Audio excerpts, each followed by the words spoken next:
One of the movies that I had totally forgotten about that was on its way, coming from Blumhouse, the studio that is specialized in reaching into their jacket pockets on their coat hangers, finding whatever spare change they have, making a motion picture out of that spare change, and making $100 million on it. That's what Blumhouse does.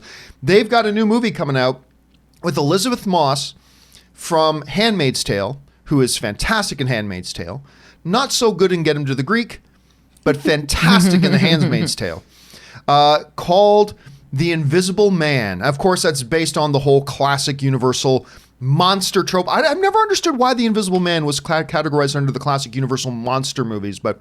Really? Yeah. Oh. I never got that.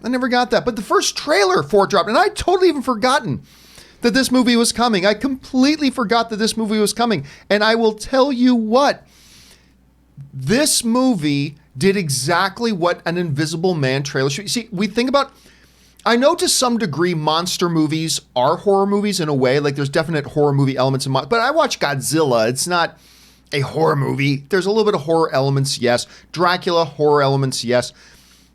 But a lot of times people looked at The Invisible Man as like some sort of either action or monster or whatever.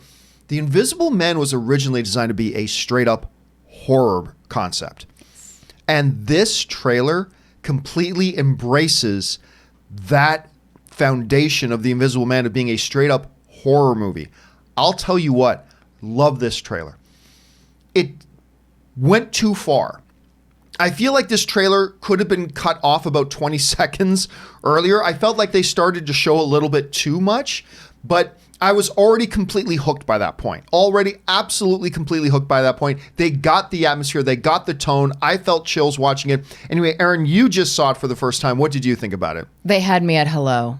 I agree with you. I wouldn't have said they went too far because I was wanting more and more and more. But once you said that, I can see, okay, yeah, they kind of like seeing the water outlet and her going, there you are. I'm like, oh, you didn't need to show that. I didn't want the water thing because I feel like that's a trope that we do a lot of times. You always see it's like, oh, because the whole time I'm like, just throw some paint in the air and it's going to cover him and you'll see exactly where he is.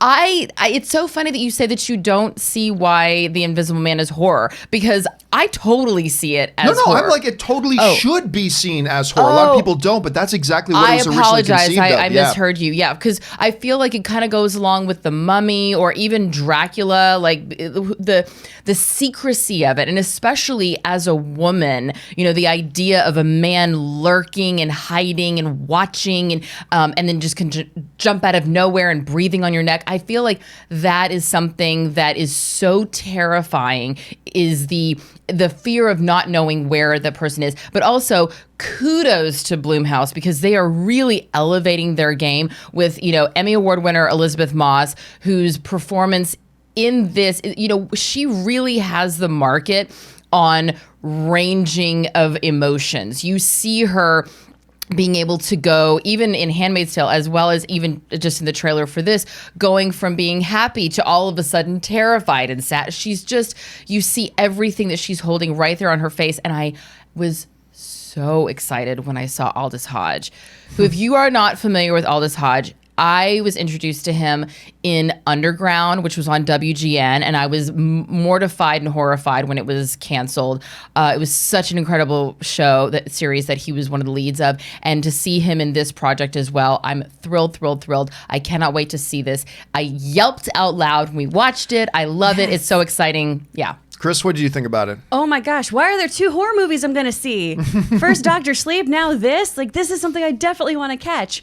Both Aaron and I gasped when the breathing happened and we freaked out. They did. I can testify to that. But what I think, and what I'm really glad Aaron touched on here too, is that idea of someone watching you and you being very, very aware of it, but no one else really grasping your fear.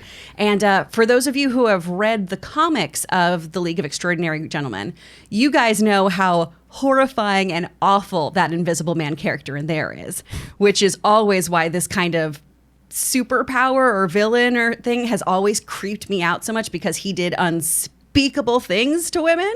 And so seeing that in a movie like this with a powerhouse performer like Moss, this is going to be one that messes me up for a long time. A little quick side note, The League of Extraordinary Gentlemen, the movie, The little visual effects company I worked with in Canada, we actually did the visual effects when the Invisible Man was on fire in League of Extraordinary Gentlemen. Cool. Because we worked on a lot of movies, actually, and all of them were terrible. Isn't that movie the reason why Anthony Hopkins said he's Sean not Connery. Sean Connery? Yeah. Sorry. That was the last one he did. He said, I'll never work again because the Yeah. last movie I did was so horrible. I didn't see this one until like 2 years ago. It's And so bad. little trivia. He turned down Gandalf in Lord of the Rings to do League of Extraordinary Gentlemen. Because of that. Which at the time seemed like, honestly, at the time that seemed like a coin flip. Mm-hmm. In hindsight. In hindsight, it's like turning down Game of Thrones to do the Beverly Hills 90210 reboot. Is that a bad? I could find a better one if I tried hard enough. Question is, guys, have you had a chance to see this new trailer for The Invisible Man? Did you like it? Did you not like it? Jump down to the comment section below and let us know your thoughts. All right.